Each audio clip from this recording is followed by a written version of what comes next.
Impact trading में हम बात करते हैं स्पेसिफिकली फाइनेंस की एंड स्टॉक मार्केट की, क्योंकि स्टॉक मार्केट जैसे ग्रो कर रहा है आज के टाइम पे आपको पता ही है, नए नए लोग एंटर कर रहे हैं, जेनजीज एंटर कर रहे हैं, सबको मार्केट बारे में पता होता है। तो हमारा फाइनेंस सेंट्रिक पेज है and being a finance lover, being a stock market lover, 1-1.5 साल से हमारा अच्छा खासा पेज चल रहा है इम्पैक्ट ट्रेडिंग। अब आप मुझे एक बात दो, आपसे मैं एक क्वेश्चन पूछता हूँ। लेट से आपका कोई नोन है, वो कोई अच्छे खासे बैंक में, HDFC बैंक में सीनियर मैनेजर की पोजीशन पे, फॉर एन एग्जांपल, ठीक है। उनको पता है HDFC बैंक के अंदर ये होने वाला है, कुछ बढ़िया होने वाला है, कुछ बड़ा इनिशिएटिव आने वाला है, उनको पहले पता चल जाएगा। वो अपने से रिलेटेड 4 लोगों को बता सकते हैं कि भाई ये होने वाला है, स्टॉक खरीद लो। हो सकता है ऐसे क्या होता है, इनसाइडर डायरेक्टली नहीं है बट इनडायरेक्टली न्यूज़ फैलती है। तो जब न्यूज़ आती है ना, तब तक एक्चुअल में जो लोग खरीदने आते हैं वो फंस जाते हैं। इसे कहते हैं by the rumour cell the news. देखो क्या होता है कि जैसे जैसे आपकी कैपिटल होती है ना, वैसे वैसे आपके एम होता है। अब जैसे अब कोई, हर बंदे को पैसा कमाना है, बट 10,000 से 100 किसी को नहीं कमाना है, ठीक है। मेरे को एक बात बताओ, आपके पास 1 करोड़ रुपए हैं, तो आप कभी सोचोगे कि मेरे को इस महीने इसको डबल करना है या मेरे को इस महीने से ट्रिपल करना है? कोई नहीं सोचता। सबको एक फिक्स इनकम चाहिए, एक रेगुलर इनकम चाहिए। तो अगर मैं मार्केट्स की रियलिस्टिक बात आपसे करता हूँ, तो 2-3 फॉर्मेट्स हैं जिसमें लोग ज्यादातर पैसा कमाते हैं। फर्स्ट फॉर्मेट है FNO। अब FNO फ्यूचर्स एंड ऑप्शंस में भी एक मिसकंसेप्शन है। सो हेलो एवरीवन, ये बॉन्ड्स पे टीवी का 4th एपिसोड है, जिसके अंदर हमारे साथ जुड़ रहे हैं काफ़ी स्पेशल गेस्ट, जिनका नाम है आर्यन। ये अपना खुद का पेज भी चलाता है जिसका नाम है इम्पैक्ट ट्रेडिंग। तो इस वीडियो में हम उनसे जानेंगे कि एक्चुअल में ट्रेडिंग आपका करियर बना सकती है, या आप अगर ट्रेडिंग में है तो आपको कितना एक्सपेक्ट करना चाहिए, या एक्चुअल में जो ट्रेडिंग कर भी रहे हैं लोग, उसमें से कितने % बंदे कमा रहे हैं या नहीं कमा रहे। इस सब चीज़ मिथ्स के बारे में हम जानेंगे। तो आइए स्टार्ट करते हैं। Thank you for calling me. तो आर्यन, थैंक यू आने के लिए हमारे पॉडकास्ट में। तो बताइए आर्यन, कैसे आप? बस बढ़िया। एंड जैसा कि आपने मेंशन करा इम्पैक्ट ट्रेडिंग के बारे में, तो थोड़ा सा ऑडियंस को शायद आइडिया नहीं हो, तो उनको बता देता हूँ। इम्पैक्ट ट्रेडिंग में हम बात करते हैं स्पेसिफिकली फाइनेंस की एंड स्टॉक मार्केट की, क्योंकि स्टॉक मार्केट जैसे ग्रो कर रहा है आज के टाइम पे आपको पता ही है, नए नए लोग एंटर कर रहे हैं, जेनजीज एंटर कर रहे हैं, सबको मार्केट बारे में पता होता है। तो हमारा फाइनेंस सेंट्रिक पेज है and being a finance lover, being a stock market lover, 1-1.5 साल से हमारा अच्छा खासा पेज चल रहा है इम्पैक्ट ट्रेडिंग। हाँ जी। सो आर्यन, इतनी कम एज के अंदर जैसे स्टॉक मार्केट में तुमने इतना अच्छा सोशल मीडिया भी अपना ग्रो किया, उससे पहले भी तुम कितने साल तक ट्रेडिंग वगैरह ये सब चीज़ें पढ़ रहे होगे, समझ रहे होगे स्टॉक्स के बारे में, तो ऐसा इतना इंटरेस्ट आया कैसे? देखो ऑनेस्टली बताऊँ तो सबका कोविड के टाइम पे इंटरेस्ट जनरेट होना स्टार्ट हुआ था, ठीक है। जो लोग कोविड से पहले से ट्रेड कर रहे हैं, ठीक है, बट कोविड में मेजरली एक ही चीज़ चल रही थी, एक ही मार्केट चल रही थी, वो हमारी स्टॉक मार्केट थी। तो कोविड आज से 4 साल हो गए, 4-4.5 साल। कोविड से थोड़ा सा पहले से स्टार्ट कर दिया था मैंने फाइनेंस, एंड मेन रीज़न ये था कि आप देख रहे हो आजकल एक वेव आ रही है, एक फाइनेंस रिलेटेड वेव, एक स्टॉक मार्केट रिलेटेड वेव। मैं तो चलो ठीक है 21-22 साल के, आजकल तो 15-15 साल के ट्रेडर आप देखोगे, 13-13 साल के ट्रेडर हो ना हो मुझे नहीं पता, बट इंस्टाग्राम खोल के देखोगे आप, लोग बनते जा रहे हैं। तो मेरा भी सिंपल इंसेंटिव, सिंपल मोटिव यही था कि मार्केट्स में, नंबर्स में थोड़ा इंटरेस्ट था, तो मार्केट में आए। थोड़ा पैसे में इंटरेस्ट था, किसका नहीं होता आज के टाइम पे, तो थोड़ा मार्केट्स में आए। एंड कोविड का पीरियड एक बहुत अच्छा लर्निंग पीरियड था, मतलब बहुत चीज़ें और भी करी, सीरीज देखी होंगी, मूवीज़ देखी होंगी, बट वो पूरे दिन तुम घर पे हो, प्रोडक्टिव 2 घंटे 3 घंटे भी निकालो, 2 साल तक लगातार किसी भी चीज़ में अच्छे खासा ग्रो कर सकते हो। तो मेरे लिए वो पर्सनली टाइम था फाइनेंस का, स्टॉक मार्केट का। यूट्यूब से कंटेंट उठाया थोड़ा फ्री में, थोड़ी बुक्स उठाई, थोड़ी वेबसाइट्स देखी, एंड ट्रेडिंग का थोड़ा स्टार्ट कर दिया धीरे धीरे धीरे धीरे। एंड तब एक अच्छे खासे लेवल पे पहुंच गए, तो सोचा थोड़ा इसको स्प्रेड भी कर देते हैं, क्योंकि हमेशा से एक मेरा वो था, मन था कि मेरे को कम्युनिकेट करना अच्छा लगता है। तो ऑलरेडी आपको 2-4 चीज़ें आती है, तो आप कम्युनिकेट करो, कंटेंट बनाओ, पूरी दुनिया तक पहुंचता है, एंड लोगों को अच्छा लगता है, तो ऑब्वियसली ग्रोथ तो आपकी भी होती है। तो गिव एंड टेक रिलेशनशिप वाली बात है। तो वहाँ से फाइनेंस स्टार्ट हुआ, फिर फाइनेंस ने कंटेंट को सपोर्ट करा, है ना, आज यहाँ पे आपके साथ। सो आर्यन, मेरा क्वेश्चन ये है कि कोविड से लेके अब तक तुमने इतने टाइम तक मार्केट में बिताया है, तो सबसे मेन लर्निंग तुमको मार्केट से क्या मिली? सबसे मेन लर्निंग मेरे को मार्केट से लगी कि इसको लोगों ने गैम्बलिंग बना दिया आज के टाइम पे। मेरे को 10,000 रुपये डालने हैं, मेरे को आज 1,000 कमाना है, मेरे को 10,000 डालने हैं, मेरे को आज 2,000 कमाना है। परसेंटेज रिटर्न, देखो मैथ इतनी ज़्यादा वो भी नहीं है कि बिल्कुल आपको मैथ चाहिए, बट आप थोड़ा रियलिस्टिक होने के लिए मैथ देखनी पड़ती है। आप 10,000 पे 2,000 रुपये बना रहे हो, मतलब 20% दिन का, रियलिस्टिक नहीं है। और आप किसी को कल को जाके बोलोगे कि भाई 10,000 से ट्रेड करना है, आप तुमको दिन का 100 रुपये टारगेट करना है, कोई ट्रेड नहीं करेगा, क्योंकि आपका चार्ज 100 रुपये लग जाएगा। आजकल जो ब्रोकरेज बन रही है, चीज़ें चल रही हैं, तो रियलिस्टिक कोई नहीं है मार्केट में। And market are suppose to be for the rich. Rich मतलब कि आपके एटलीस्ट 1 लाख रुपए हो, 1.5 लाख रुपए हो, क्योंकि 10,000 15,000 पे रिस्क टू रिवॉर्ड नहीं मैनेज होता। एंड आपने वो सुना होगा कि 95% लोग, 97% लोग लॉस करते हैं, क्योंकि उनकी अप्रोच ही सही नहीं है। आजकल जो भी यंगस्टर्स भी एंटर कर रहे हैं, नए लोग एंटर कर रहे हैं, वो छोटे से बड़ा एम करते हैं। मैं छोटा कैपिटल लाऊंगा, मैं बड़े पैसे बनाऊंगा। वैसे मार्केट में वैसा नहीं बनता। आपको पहले कैपिटल चाहिए, आप बड़ी कैपिटल में, मैं कहता हूँ आप 10,000 पे 1,000 नहीं कमा सकते, ठीक है, बहुत बड़ा है, 10% है, 1 लाख पे 1,000 1% बना सकते हो ना। अब क्या पॉइंट प्रॉब्लम पता है क्या है कि सोशल मीडिया पे लोग अपना कैपिटल नहीं दिखाते, वो सिर्फ प्रॉफिट दिखाते हैं। आज के टाइम पे मार्केट में लोग प्रॉफिट की वजह से घुस रहे हैं। हाँ। आप एक पेज खोलो, आप रोज का 50,000 प्रॉफिट पोस्ट करो, आपके फॉलोअर्स देखना कैसे बढ़ेंगे, बट आप कैपिटल नहीं बता रहे। आप मुझे बताओ 5 करोड़ रुपए दिन का 50,000 कमा रहे हो, कमा सकते हो ना, रियलिस्टिक है। तो वो चीज, हाँ, तो मिसकंसेप्शन क्रिएट हो रखा है मार्केट के बारे में बहुत ज्यादा कि एक छोटे चीज से बड़ा एम करते हैं, बड़े से छोटा एम करने वाली चीज पे पहुंचे नहीं है। तो मेरा वन ऑफ द ये होता है कि अगर मैं कभी जा रहा हूँ किससे बात करूँ तो ये चीज जरूर पॉइंट आउट करूँ, एंड कोई नई ऑडियंस एंटर करती है, कोई लोग एंटर करते हैं, रियलिस्टिक रहें थोड़ा इन चीजों को लेके। हाँ जी। और बाकी जैसे देखते हो तुम, हर साल जैसे बजट आता है तो उसके अकॉर्डिंग गवर्नमेंट किसी सेक्टर को ज़्यादा प्रमोट करती है, किसी को कम, किसी में ज़्यादा फंड्स को डाइल्यूट करती है, सब करती है, तो उससे ट्रेडिंग में भी इम्पैक्ट आता है, लोगों के परसेप्शन में। डेफिनेटली इम्पैक्ट आता है, क्योंकि and of the day trading आप कर रहे हो, आप स्टॉक्स देख रहे हो, स्टॉक्स इफेक्ट कैसे होते हैं, उनकी जो अंडरलाइंग कंपनीज हैं उनके ऊपर कैसा चल रहा है, उनकी प्रॉफिटेबिलिटी कैसी है, उन पे क्या उनका बिजनेस मॉडल है, सारी चीजें अंडरलाइंग कंपनीज है firstly. Second hand demand and supply है, ज्यादा डिमांड है, सप्लाई कम है तो स्टॉक ऊपर जाएगा, ज्यादा सप्लाई है, डिमांड कम है तो स्टॉक नीचे जाएगा। तो बजट के दिन ऐसी चीजें जैसे स्कीम्स आती हैं, जैसे पिछली बार अभी जब राम मंदिर का वो हुआ था, आयोजन हुआ था, तो वहाँ पे एक सोलर पैनल रिलेटेड स्कीम का वो करा था, अनाउंसमेंट करा था, हाँ करा था योजना का। तो उसके कुछ दिनों के अंदर अंदर स्टॉक्स सारे के सारे ऊपर सोलर पैनल के, क्योंकि सेक्टोरियल फोकस आ गया, इनफ्लो आ गया। एंड ऑफ द डे देखो, अगर सरकार कह रही है कि हम ये योजना लॉन्च करते हैं तो किसी ना किसी कंपनी के ऑर्डर जाएंगे, किसी ना किसी कंपनी के पास पैसा जाएगा, रेवेन्यू जाएगा, प्रॉफिट जाएगा, तो एंड ऑफ द डे वो कंपनीज ग्रो करेंगी, स्टॉक्स ग्रो करेंगे। तो न्यूज से ना दो चीजें होती हैं, एक तो कंपनी के पास फंडामेंटली चीजें जाती हैं, पैसा जा रहा है, रेवेन्यू जा रहा है, दूसरा डिमांड बढ़ रही है, क्योंकि अब मैं भी न्यूज देख रहा हूं, आप भी देख रहे हो, ठीक है, आप मार्केट में नहीं हो, मैं मार्केट में हूं। अगर आपको पता है कि सूर्य योजना आई है और उसके सोलर पैनल इफेक्ट पे स्टॉक पड़ेगा, आप मार्केट में हो नहीं हो, आप फिर भी पैसा डाल के रख दोगे कि हाँ भाई ये तो बढ़ना ही है, ये तो एक स्कीम निकली है। तो न्यूज का दो तरीके से इफेक्ट होता है, एक कंपनी पे जो ओवरऑल कंपनी की ग्रोथ होती है, और दूसरा डिमांड एंड सप्लाई जो नॉर्मल लोग भी पार्टिसिपेट करते हैं। एंड मैं आपको एक चीज बताता हूँ, ये जो न्यूज होती है ना, ये वन ऑफ द बेस्ट तरीका है रिटेलर्स को फंसाने का। रिटेलर्स मतलब जो छोटे लोग कैपिटल लेके आते हैं मार्केट में। 2-3 तरह के लोग होते हैं, बड़े लोग होते हैं जिनको हम FII DII बोलते हैं, इंस्टीट्यूट्स की, भैया हजारों करोड़ लेके ट्रेड कर रहे हैं, और होते हैं हमारे जैसे लोग, भैया 50,000 1 लाख 2 लाख से ट्रेड कर रहे हैं।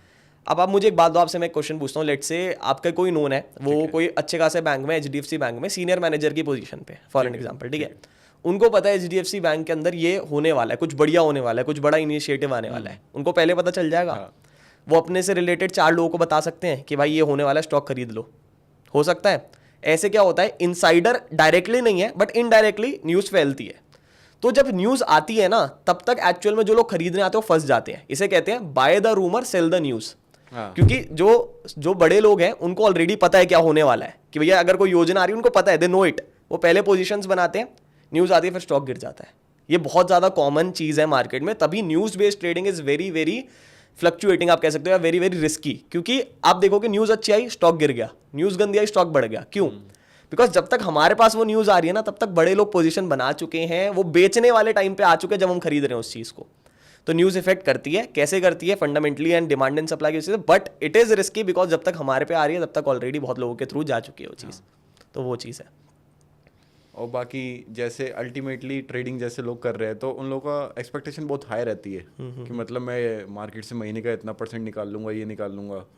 फॉर योर एक्सपीरियंस तुमको क्या लगता है कि मतलब अल्टीमेटली कोई कितना रिटर्न एक्सपेक्ट करता है, या क्या होता है जनरली? मतलब जो बड़े बड़े इंस्टीट्यूशनल्स वगैरह ये सब भी होते हैं, ये भी इतना रिटर्न थोड़ी सोचते होंगे, मतलब अल्टीमेटली कितना ही रिटर्न एक्चुअली बनता देखो होगा, क्या होता है ना, तो। देखो क्या होता है कि जैसे जैसे आपकी कैपिटल होती है ना, वैसे वैसे आपके एम होता है। अब जैसे अब कोई, हर बंदे को पैसा कमाना है, बट 10,000 से 100 किसी को नहीं कमाना है, ठीक है। मेरे को एक बात बताओ, आप कैसे 1 करोड़ रुपए हैं, तो आप कभी सोचोगे कि मेरे को इस महीने इसको डबल करना है या मेरे को इस महीने से ट्रिपल करना है? कोई नहीं सोचता। सबको एक फिक्स इनकम चाहिए, एक रेगुलर इनकम चाहिए।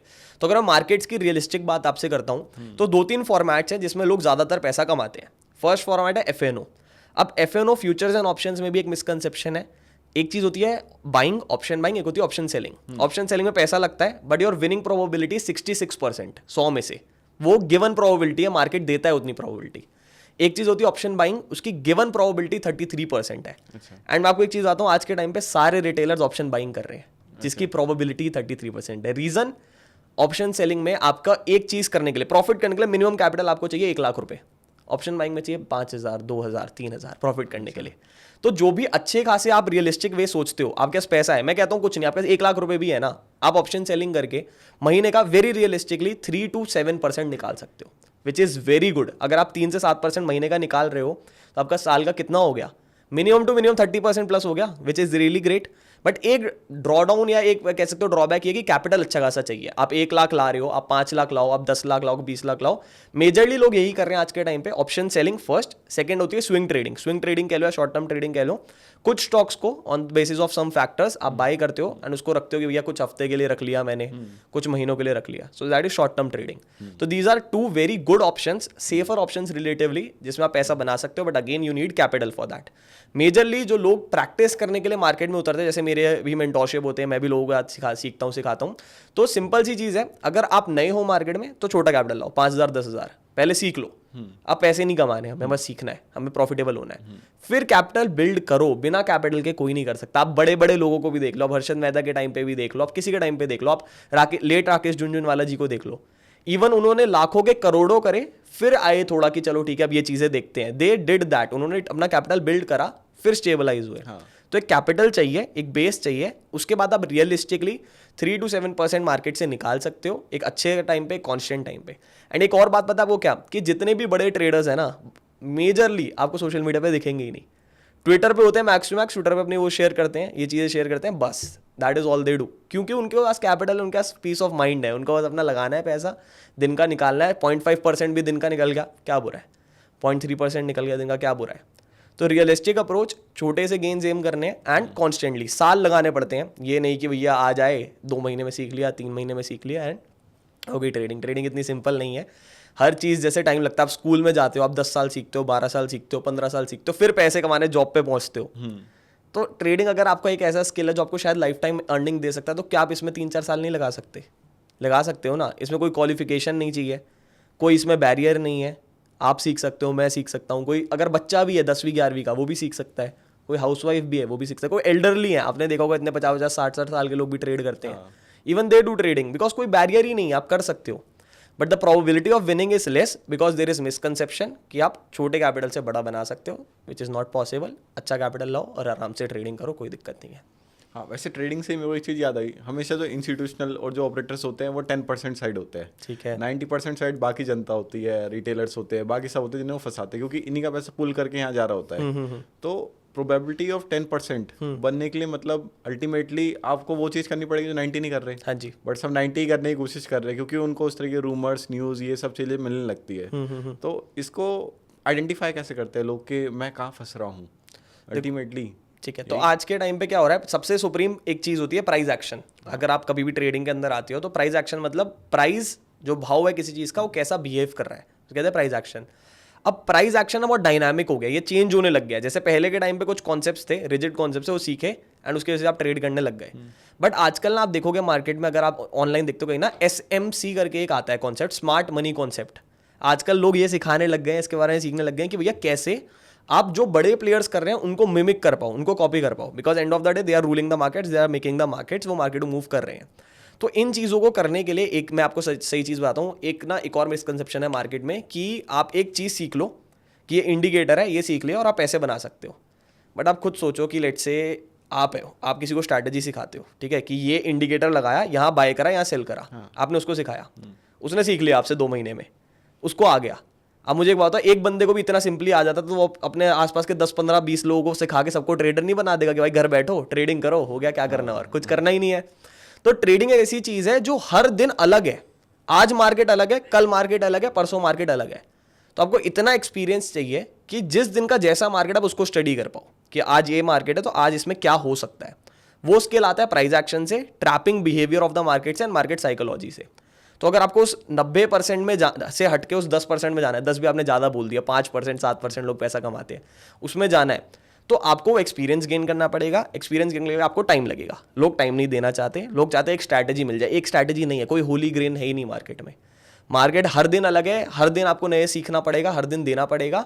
सो एक्सपीरियंस सिर्फ एक ऐसी चीज़ है, टाइम सिर्फ एक ऐसी चीज़ है जो आप देख के सीख सकते हो। एंड आपको एक चीज़ ये एम नहीं करनी है कि मैं किससे स्ट्रैटेजी खरीद लूँ, कोई मेरे को स्ट्रैटेजी बता दे। भाई क्यों कोई खरीदवाएगा स्ट्रैटेजी? आप मुझे बताओ, मेरे को आता है अगर, तो मैं किसी को क्यों स्ट्रैटेजी बेचूंगा वो? सही बात है। ठीक है, सिंपल सी चीज़ है। एंड एक चीज़ मैं आपको बताता हूँ, जैसे कोई सिखाता भी है ना आजकल के मार्केट में, मैं मतलब आपको सिखा रहा हूँ या कोई और सिखा रहा है, तो it is only a one way communication. मैं आपका कोर्स में एनरोल करता हूँ, या तो आप मेरे को वीडियो लेक्चर दोगे, या तो आप मेरे को जो लेक्चर दोगे ना, आपने मेरे को बताया ना, आपका काम खत्म। आप आगे कुछ बता ही नहीं रहे कि इसको कल कैसे इंप्लीमेंट करूँ मैं, इसको परसों कैसे इंप्लीमेंट करूँ, तरसों कैसे इंप्लीमेंट। तो वो भी एक प्रॉब्लम है जो जनता को करनी पड़ेगी गो थ्रू। तो मेरे को एक लगता है, मैंने जिसे पर्सनली सीखा है, one of the truest forms है कि आप सीखोगे पैसे गवा के। आपने 10,000 डाले और जीरो हो गए, आपने सीख लिया, फिर 10,000 डाले और जीरो हो गया, आपने सीख लिया। ऐसे करके ही ग्रोथ होती है। वो एक चीज़ है जिससे आप शिफ्ट कर सकते हो उसमें, एंड टाइम तो देना ही पड़ेगा ऑब्वियसली। तो अब जानते हैं, आर्यन ने जब इतना बताया ही है तो वो कुछ प्रो टिप्स भी यूज़ करता होगा, कहाँ से ये सब इन्फॉर्मेशन डेली गैदर करता है? देखो आजकल अगर आपको एकदम अच्छी तरीके से इन्फॉर्मेशन चाहिए तो पहली चीज़ तो ट्विटर पे अकाउंट बना लो। ट्विटर सबसे बढ़िया चीज़ है सोशल मीडिया के टर्म पे। यूट्यूब भी नहीं है, इंस्टाग्राम भी नहीं है, ट्विटर सबसे बढ़िया चीज़ है। सारे बड़े ट्रेडर्स, प्रो ट्रेडर्स ट्विटर पे होते हैं, अपनी नॉलेज शेयर करते हैं, अपनी विजडम शेयर करते हैं। पहली चीज़ ट्विटर पे अकाउंट बना लो। दूसरा, ट्रेडिंग व्यू पे जाना, ये शायद किसी को पता नहीं है, ये बहुत अच्छी चीज़ है।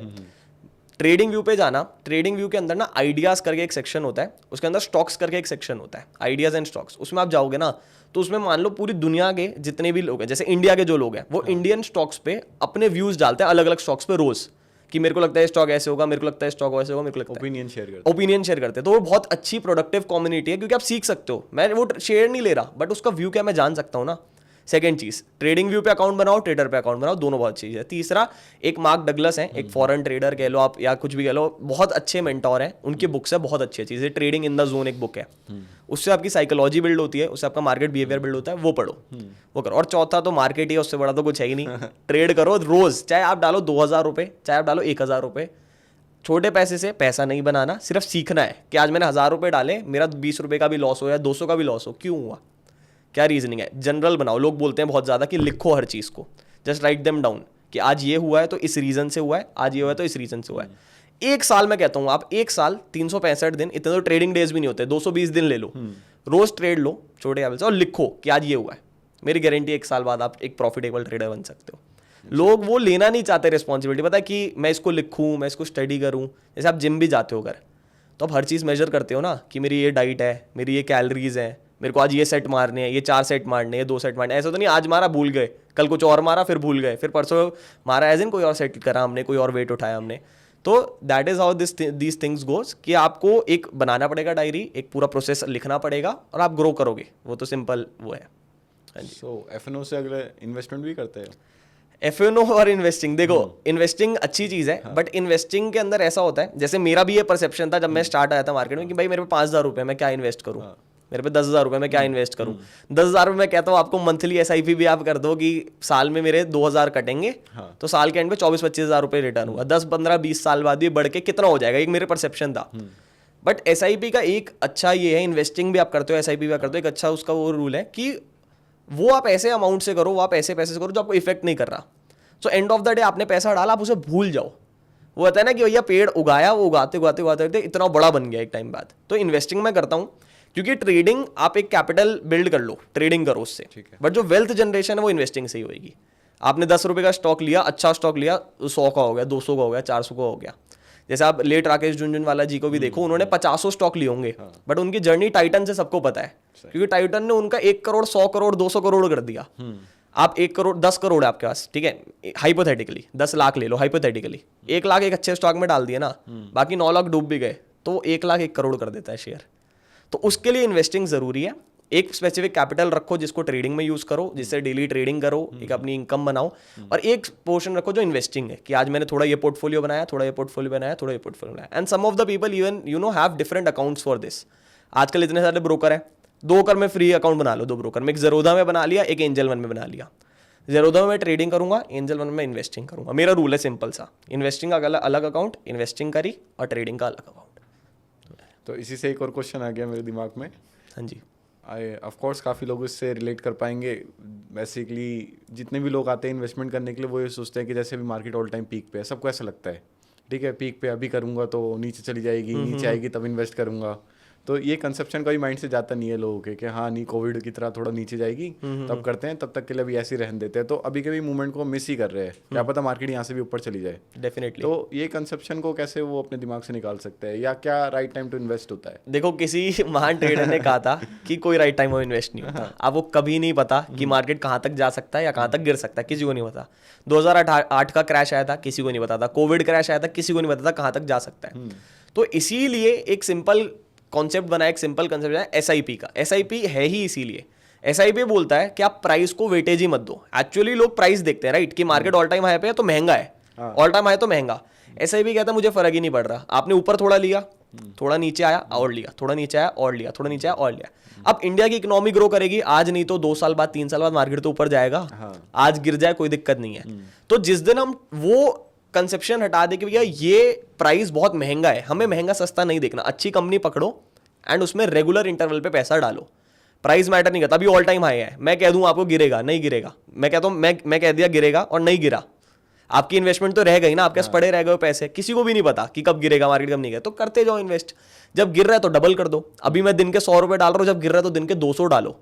एक और चीज बोलते हैं लोग कि जब सब बेचते हैं तब खरीदना चाहिए, और जब सब खरीदते हैं तब बेचना चाहिए। इसका यही मतलब है, जब सब बेच रहे हैं, जब मार्केट गिर रहा है, डबल खरीदो, ट्रिपल खरीदो, 4 गुना खरीदो। क्योंकि एंड ऑफ द डे जब भागेगा तो आपका सारा पैसा बढ़िया तरीके से रिकवर हो जाएगा, अच्छी तरीके से रिकवर हो जाएगा। अब देखो, कोविड में जिसने खरीदा होगा, बेचने वाले छोड़ो, जिन्होंने कोविड में खरीदा होगा कहाँ बैठे हैं आजकल। सही बात है। एक भी आपने स्टॉक ले लिया था ना कोई भी कंपनी का, थोड़ी भी ढंग की, वो 3 गुना हो चुका है आज के टाइम पे, 2 से 3 साल में। और वो तो अगर आप खरीदते जाते तो और पता नहीं कितने रिटर्न्स निकलते हैं। तो 2 ही सिंपल मंत्र हैं इसके। नेवर जज कि भैया कितना ओवर वैल्यूड अंडर वैल्यूड नहीं चाहिए हमें। अच्छी कंपनी है, हर इंटरवल पे इन्वेस्ट करो, ठीक है, पहली चीज। दूसरी चीज आपको यहाँ पे बहुत ही सिंपल रखनी है कि ये कॉन्स्टेंट प्रोसेस है। इसको एक दिन का नहीं है कि आज पैसे डाल के छोड़ दिया, ऐसे मत करो, क्योंकि आपको पता नहीं है ना मार्केट क्या पोजीशन है। आपने आज डाल दिए पैसे और निफ्टी गिर गया, अब आप बैठोगे मैं क्या करूँ, ये तो गिरे जा रहा है, परेशान होगे। तो इसको रखो कांस्टेंट प्रोसेस, आज डाला, कल डाला, 1 महीने बाद, 2 महीने बाद, 3 महीने बाद। और एक होता है ना SIP होता है, एक होता है step up SIP। Step up SIP का मतलब सिंपल सा है कि आप जो पैसे डाल रहे हो, आप इवन उसको भी ग्रो कर रहे हो अपने हिसाब से, कि मैं कितने कितने पैसे बढ़ा सकता हूँ हर इंटरवल पे, इतने से ग्रोथ कर सकता हूँ। तो अब वो करो। अभी नॉर्मल SIP करो, मार्केट गिर रहा है, स्टेप अप SIP कर लो, पैसे बढ़ाते बढ़ाते बढ़ाते बढ़ाते डालते जाओ। तो बहुत अच्छी चीज़ है एंड आपको पता भी नहीं चलेगा। आपकी मंथली इनकम लेट से 1 लाख रुपीज़ है, 5000 निकालो ना, आपको पता भी नहीं है कि वो 5000 है, उसको डालते जाओ डालते जाओ डालते जाओ, it will grow over time. And different में एसेट्स में अपने आपको डाइवर्सिफाई करो। म्यूचुअल फंड्स में डालो थोड़े पैसे स्टॉक्स में डालो, थोड़े बहुत गोल्ड में डालो, बॉन्ड्स में डालो। बॉन्ड्स में तो ऑब्वियसली अच्छा इन्वेस्टमेंट, आपका स्टेबल इन्वेस्टमेंट है, उसमें भी अपनी थोड़ी कैपिटल रखो। सो that is how you can grow. तो ये तो बात हो गई SIP और म्यूचुअल फंड की। इसके अंदर फंड मैनेजर को हम पैसे दे रहे हैं और वो अपने हिसाब से अपनी टीम 200 लोगों की बिठाए और काम कर रहा है। हाँ जी। बट बहुत लोग ये सोचते हैं कि स्टॉक्स में जो है अगर मैं खुद से इन्वेस्ट करूँगा, खुद से टाइम दूंगा तो ज़्यादा रिटर्न बनेंगे। डेफिनेटली। तो उसके लिए फंडामेंटल एनालिसिस जरूरी होते हैं। हाँ जी। तो आज डेट में जैसे PE वगैरह सबके इतने हाई पीक पे चलते हैं, अब कोई फंडामेंटल सीख भी लिया, अब वो कैसे आइडेंटिफाई करेगा? यहाँ तो 5000 से ज़्यादा शेयर्स है। देखो, अब 5000 शेयर्स है। अब इसका एक बहुत अच्छा चीज़ तरीका ये है कि आजकल ना टूल्स फ्री में बहुत सारे अवेलेबल हो गए हैं। जैसे screener.com है एक, मैंने भी इस पर रिसेंट रील भी बनाई थी। screener.com एक वेबसाइट है, कंप्लीटली फ्री है।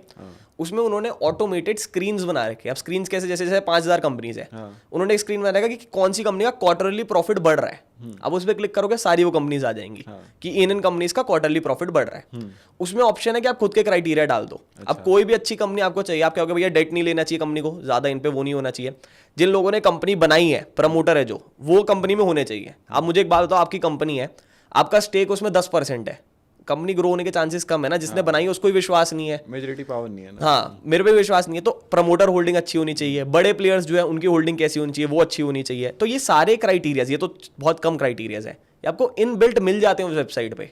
आप क्लिक करो, बने बने स्क्रीनर्स हैं, आप क्लिक करो। जैसे एक स्क्रीनर है FII बाइंग, मतलब जो बाहर के इन्वेस्टर हैं वो कौन से शेयर्स बाय कर रहे हैं, क्लिक करो, शेयर्स आते हैं। एक सिंपल क्राइटेरिया हमेशा अपने दिमाग में रखो, सेक्टर एनालिसिस बहुत कम लोग करते हैं। कौन से सेक्टर से है, बिजनेस कौन सेक्टर से, कि भैया ये EV में, जैसे अभी आप देखते हो रेलवे डिफेंस, बहुत हाइप में था रेलवे डिफेंस, बहुत लोगों ने पैसा बनाया, मैं मना नहीं कर रहा, बट इस टाइम पे नहीं करना चाहिए इन्वेस्टिंग, कितनी भी अच्छी हो। अगर आप लॉन्ग टर्म के पर्सपेक्टिव देखते हो, 5 साल 7 साल ठीक है, कर लो, कोई दिक्कत नहीं है, 5 साल 7 साल में बढ़ेगा ओवरऑल।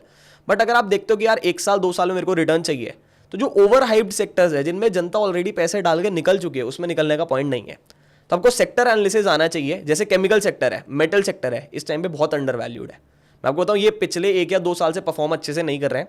एंड लोग पता क्या करते हैं, यार रेलवे भाग रहा है रेलवे में डाल देते हैं। भैया जो नहीं परफॉर्म कर रहा है, अंडर परफॉर्म कर रहा है, उसकी अच्छी कंपनीज ढूंढो कि ये केमिकल सेक्टर है, सेक्टर अच्छा परफॉर्म नहीं कर रहा बट ये केमिकल सेक्टर की सबसे बढ़िया कंपनी है, उसमें इन्वेस्ट कर सकते हो ना। एंड ऑफ द डे जब साइकिल रोटेशन आएगा, एक चीज़ होती है सेक्टोरियल रोटेशन। जो बड़े प्लेयर्स हैं ना, जैसे आपके पास लेट से 100 करोड़ है, आपने वो डाल रखा था रेलवे में, रेलवे बहुत भाग गया, सारी जनता उसमें आ गई, आपको पैसा बुक करना है, प्रॉफिट बुक करना है, क्या आप अपना पैसा बुक करके बाहर निकाल लोगे मार्केट से? ऐसा नहीं होता। लोगों के 100 करोड़ वो मार्केट में ही रहते हैं बट वो रोटेट होते हैं। पहले रेलवेज में डाला निकाल लिया, फिर केमिकल में डाला निकाल लिया, फिर आईटी में डाला निकाल लिया।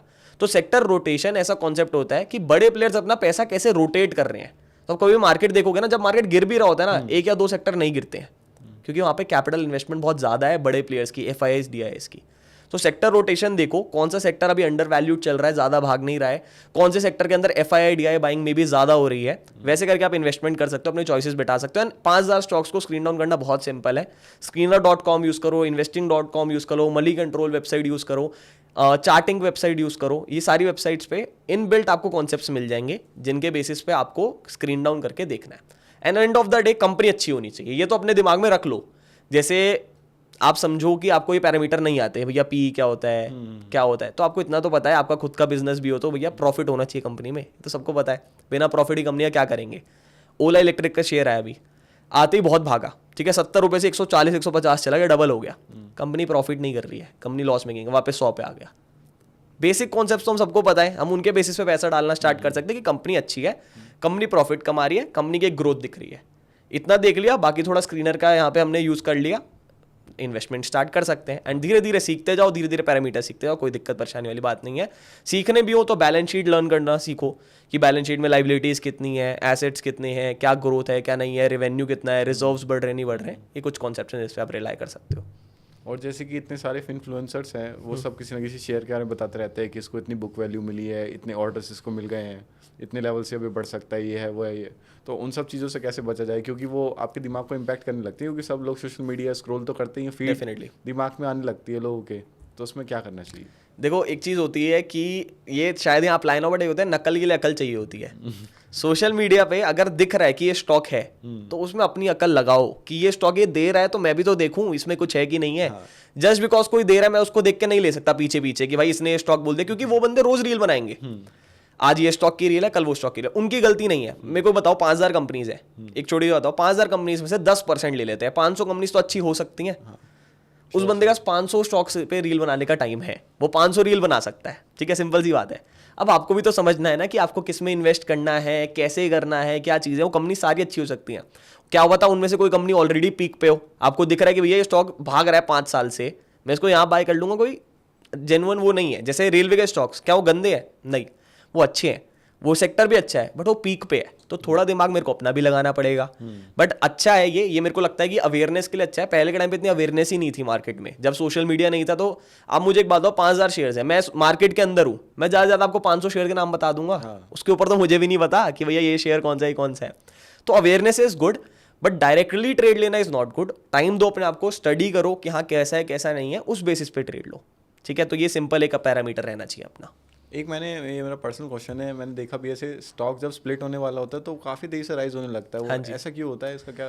स्टॉक स्प्लिट का देखो 2 चीज़ें हो सकती है, 2-3 रीजन हो सकते हैं। एक तो स्टॉक स्प्लिट जिसको नहीं पता है, बहुत लोगों को मैं आपको बताऊँ, मेरा पर्सनल एक्सपीरियंस है, कोई XYZ पर्सन थे मेरे नोन में, उनको पता चला स्टॉक स्प्लिट होने वाला है, और स्प्लिट भी छोड़ दो, बोनस होने वाला है, दोनों सेम है, कुछ डिफरेंस नहीं। उनको लगा कि मेरे को 2 शेयर मिलेंगे, मैं खरीद लेता हूँ एक की जगह। बहुत लोगों को लगता है, उनको ये नहीं पता इनिशियल इन्वेस्टमेंट वैल्यू उतनी रहने वाली है, दे डोंट नो दैट, ठीक है। दूसरी चीज क्या होती है ना, कोई भी शेयर में स्प्लिट या बोनस होता है ना, तो एंड ऑफ द डे एक शॉर्ट टर्म के लिए उसमें पॉजिटिवनेस बुलिशनेस आ सकती है। क्यों? क्योंकि अभी रिलायंस है, अब मुझे एक बात बताओ, रिलायंस का शेयर 3000 का चल रहा है, रिलायंस का स्प्लिट या बोनस आने वाला है एग्जैक्टली मुझे नहीं पता। रिलायंस का शेयर जब 1500 का होगा, तो एक मेरा भी परसेप्शन है कि आज ये 1500 का है, बट आने वाले 3 साल 4 साल 5 साल में वापस ग्रो कर सकता है, उसका रूम है फॉर ग्रो करने की। Price wise, company wise valuation is same. जैसे आप देख लो, नेस्ले की कंपनी है, नेस्ले का 20-22 हज़ार का शेयर है, अगर वो 2000 का शेयर आज के टाइम पे है तो ज्यादा लोग उसे खरीदना चाहेंगे। मेरे पे 20,000 रुपए नहीं है एक शेयर में डालने के लिए। एक लोगों का परसेप्शन होता है कि यार 2 रुपए का शेयर जल्दी 10 रुपए होगा और 200 का शेयर जल्दी 1000 नहीं हो सकता। लोग ऐसा सोचते हैं कि ये नहीं हो सकता, मार्केट कैप नहीं देखते। हाँ, वो मार्केट कैप देखते ही नहीं है कि भैया कंपनी कितनी बड़ी है। वो तो देखो, येस बैंक है, आप येस बैंक ले लो, येस बैंक का शेयर का वैल्यू कितना होगा, मैंने एग्जैक्ट अभी देखा नहीं टाइम से, मैं कह रहा हूँ 30 की रेंज में होगा फॉर एग्जाम्पल, ठीक है। उसके विरुद्ध MRF का शेयर देख लो, 1.5 लाख। येस बैंक ज्यादा बड़ी कंपनी है MRF से, लोगों को पता ही नहीं है, लोगों को पता ही नहीं है। लोग कह रहे हैं क्या है ये, मैं तो येस बैंक खरीदूंगा, येस बैंक का जाएगा 300, जा ही नहीं सकता। आप कंपनी कंपेयर करो, बैंकिंग के अंदर आप येस बैंक को किस नंबर पे एम करोगे, मुझे एक बात बताओ। अगर हम रखते भी है टॉप 3-4 में तो नहीं रखोगे, बहुत बड़े प्लेयर्स हैं, HDFC है, कोटक है, SBI है। मैं कह रहा हूं अगर आप बोल रहे हो 30 का शेयर 300 जाएगा, तो उसका मतलब है कि वो टॉप पे पहुंच जाएगा मार्केट कैप में, इन सारी कंपनी से ऊपर पहुंच जाएगा। क्या वो रियलिस्टिक अप्रोच है? नहीं है। तो coming back to topic at hand, कहीं और चले गए थे। Coming back to topic at hand, किसी भी शेयर का स्प्लिट होता है या बोनस होता है, एक तो डिमांड बढ़ती है, उसकी डिमांड बढ़ती है बिकॉज पहले जो चीज महंगी थी वो सस्ती मिल रही है। दूसरा, इतनी कॉमन नॉलेज ये हमें प्रमोट करने की जरूरत है कि शेयर डबल नहीं मिल रहे हैं, शेयर की वैल्यू उतनी ही है, ठीक है। तो वो धीरे धीरे परसेप्शन आता है, जिसकी वजह से एक डिमांड आती है, तो थोड़ी टाइम ग्रो करता है। वो शेयर देखने के लिए मिलता है कि स्प्लिट की न्यूज़ आई, बोनस की न्यूज़ आई, तो डिमांड आती ही आती है, उसमें कुछ नहीं कर सकते। हाँ, तो ऐसी ट्रेडिंग की तरह आजकल आपने देखा होगा कि IPOs, हाँ जी, वो नेक्स्ट लेवल गैम्बलिंग स्टार्ट हो गई है उसके अंदर। अब तक बंदे ट्रेडिंग में स्पेकुलेशन कर रहे थे, अब वो बिना सोचे समझे IPO के अंदर पुल करे जा रहे हैं। तो इसके बारे में आप IPO में ना देखो, मैं आपको एक चीज़ बताता हूँ, एक जनरल परसेप्शन है कि IPO में लॉस नहीं हो सकता। ये लोगों ने मान लिया है कि IPO में लॉस हो ही नहीं सकता। IPO ने शेयर अगर इतने का अप्लाई कर रहे हैं, 70 का अगर कंपनी बोल रही है हमें शेयर देना है, तो हम मुझे 140 पे खरीदेंगे, कोई गम नहीं है, हमें लॉस नहीं हो सकता है। ये एक परसेप्शन आ रहा है। ये क्यों आ रहा है? क्योंकि ग्रे मार्केट होता है। आपको पता है ग्रे मार्केट एक चीज होती है कि मार्केट की किसी भी स्टॉक का डिमांड कितना है पहले लिस्ट होने से पहले कितना डिमांड है। तो IPO में आजकल इसलिए इन्वेस्टमेंट ज्यादा आ रहा है बिकॉज ग्रे मार्केट प्रीमियम बहुत बढ़ गया है, लोग बहुत ज्यादा इन्वेस्टमेंट करना चाहते हैं। क्योंकि एक सिंपल सी चीज है, जैसे आप कोई भी स्टॉक ले लो, जैसे ओला इलेक्ट्रिक का ले लो, भी 70 रुपए का आया था ओला इलेक्ट्रिक का शेयर। अब 70 रुपए का शेयर ओला इलेक्ट्रिक का आया एंड उसकी ग्रे मार्केट में ऑलरेडी वैल्यू चल रही है 30% 40% अप। तो आपको क्या एक दिमाग में आएगा, ये लॉस तो हो ही नहीं सकता, लगा देता हूँ, लॉटरी की टिकट है, लॉटरी की टिकट है, let us just put money into it. तो इसलिए आज टाइम पे IPO में बहुत लोग जा रहे हैं कि IPO में पैसा डालते हैं, लॉस नहीं होगा। एंड मैं आपको बताता हूँ, जो लोग नॉलेजेबल है उनके लिए थोड़ा सा एडवांटेजियस भी है, ऐसा नहीं है कि बहुत गलत है, क्योंकि आप ग्रे मार्केट प्रीमियम ना ओपनली चेक कर सकते हो ऑनलाइन जाके। तो आप उन्हीं IPOs में अप्लाई करो जिनमें अच्छा प्रीमियम है, एंड उनको उसी दिन बेच दो जब आपको मिल रहा है, क्योंकि आज के टाइम पे स्टॉक बहुत हाई वैल्यूएशन पे लिस्ट हो रहे हैं। जो स्टॉक 200 का नहीं होना चाहिए वो 400 पे आ रहा है, जो 400 का नहीं 800 पे आ रहा है, क्योंकि लोगों की डिमांड इतनी, लोगों को चाहिए वो शेयर। तो आपको अगर रियलिस्टिकली सेफली पैसा लगाना है, आप IPO में लगाओ, कोई दिक्कत नहीं है। कितना भी ओवर वैल्यूड जा रहा है, हमें दिक्कत नहीं है। हम लगाएंगे अच्छे GMP वाले में, ग्रे मार्केट प्रीमियम में, पहली चीज। दूसरी, हम मिलते ही बेच देंगे, हम ग्रीडी नहीं होंगे कि भाई इसको रख लेता हूँ, अच्छी कंपनी है। जितनी अच्छी कंपनी हो, मैं कह रहा हूँ इतनी अच्छी कंपनी है कि भैया बहुत ही बढ़िया है, क्या उसका शेयर 30 रुपए का कंपनी निकाल रही है, 100 पे लिस्ट होना चाहिए, आप मुझे बताओ, 3 गुना 4 गुना वैल्यूएशन में होना चाहिए। कितनी भी अच्छी कंपनी हो, कभी ना कभी तो नीचे आएगा, कभी ना कभी तो ठहरेगा, फिर वापस ले लेंगे। तो ये दो चीजें लेके चलो, और IPO में तो चलेगा आगे चल के, ये बढ़ना ही है यहाँ से, क्योंकि मार्केट में इन्फ्लोज ज्यादा आ रहे हैं, लोग पैसा ज्यादा डाल रहे हैं। अब जब लोग पैसा ज्यादा डाल रहे हैं तो IPO लोग ज्यादा एक बेटर ओपिनियन समझ रहे हैं कि IPO में डालना। क्यों? क्योंकि कंपनी पहली बार आ रही है, अभी मार्केट ने कुछ डिसाइड नहीं करा है, कुछ किसी को पता ही नहीं है उसकी वैल्यूएशन क्या चलनी चाहिए क्या नहीं होनी चाहिए। सिर्फ बुक्स देख सकते हैं हम, ऑर्डर बुक्स देख सकते हैं हम, बैलेंस शीट्स देख सकते हैं। तो people are planning to put their money in stocks कि भैया कैच देम अर्ली, होता है ना कि भैया पहले पकड़ लो फिर उसको लेके रखो, वो लोग कर रहे हैं। बट थोड़ा इन्वेस्टमेंट हमें सेफली करना चाहिए, and safely we can grow in this as well, कोई दिक्कत नहीं है। सो जैसे अब IPO में बात करी ली कि वापस से नीचे आते हैं शेयर्स, सारे शेयर्स को मान लेते हैं कि कभी ना कभी अंडर वैल्यूड या नीचे आता ही आता है। तो उसके जानने के लिए आपको टेक्निकल एनालिसिस वगैरह सब आना चाहिए, है ना? हाँ जी। तो इसमें कुछ बेसिक्स होते होंगे ना कि ये कंसेप्ट्स भी आते हैं, तो आपका काम हो जाएगा, आपको बहुत ज़्यादा हाइपो देखो हाँ जी, 2-3 चीजें। एक चीज सबसे सिंपल रखो, जैसे जोमेटो का आप देखना, IPO आया उससे बहुत गिर गया शेयर, 100+ था और 30-40 पे आ गया। तो एक चीज समझो, conversion of loss to profit. जैसे ओला इलेक्ट्रिक है, अभी गिरने दो शेयर, क्यों? क्योंकि कंपनी लॉस में है। सिंपल कन्वर्जन, जैसे ही प्रॉफिट पोस्ट करती है हम इन्वेस्टमेंट कर सकते हैं। एक चीज होती है रिजर्व्स और डेट, ये सबको देखना आना चाहिए। किसी भी कंपनी का डेट कम होना चाहिए, धीरे धीरे। कोई नई कंपनी भी है ना, आप उसका 1-2 साल का डाटा एक्सेस कर सकते हो। आपको इन्वेस्टमेंट करना है, आप देखो कौन से पॉइंट पे कंपनी डेट में बहुत नीचे जा चुकी है और रिजर्व्स बढ़ते जा रहे हैं, मतलब कंपनी के जेब में खाली पैसा पड़ा है और जो लोगों को देना वो खत्म हो चुका है। ये एक बहुत अच्छा ग्रोथ फैक्टर है किसी भी कंपनी के लिए, लोग इसे देखते नहीं है। मैं कहता हूँ प्रॉफिटेबल भी नहीं है ना कंपनी, अगर ये दोनों चीजें हैं ना कंपनी में, तो आप ले सकते हो, उसमें ट्रेंड अच्छा आने वाला है टाइम में। और पी की इतनी बात करते हैं लोग आजकल की, पी 200 चल रहा है, 300 चल रहा है। आपको पता है हाई वैल्यूएशन पी वाले स्टॉक्स, जो स्टॉक्स छोटे होते हैं ना, उनमें अक्सर स्टॉक्स में हाई वैल्यूएशन होती है, उनका पी बहुत ज्यादा ही होता है। तो P is not that good criteria to जज अ स्टॉक, क्योंकि हर बंदा पी देख रहा है यार जाके आजकल, पी देखो। जियो फाइनेंशियल 300 कितने का पी था उसका जब आया था, जियो फाइनेंशियल देखो इतना मल्टीफोल्ड पी था, कहाँ है, भाग रही है, 200 पे आई थी, 300, 350, 400 पे चली गई। क्योंकि पी एडजस्ट हो जाता है टाइम के साथ, कंपनी ग्रोथ के साथ पी एडजस्ट हो जाता है। तो पी को एक सिंपल फैक्टर रखना, क्योंकि आज के टाइम में किसी से पूछोगे ना वो बोलेंगे पी देख लो भाई, किसी को कुछ भी नहीं आता ना पी देख लो, पी अगर कम चल रहा है 15-20 चल रहा है तो उठा लो, पी को छोड़ दो। अब कंपनी का मॉडल देखो, एक रिजर्व्स देखो, डेट देखो, प्रॉफिटेबिलिटी देखो, सिर्फ ये चीज़ें देख के भी आप एक अच्छी इन्वेस्टमेंट कर सकते हो।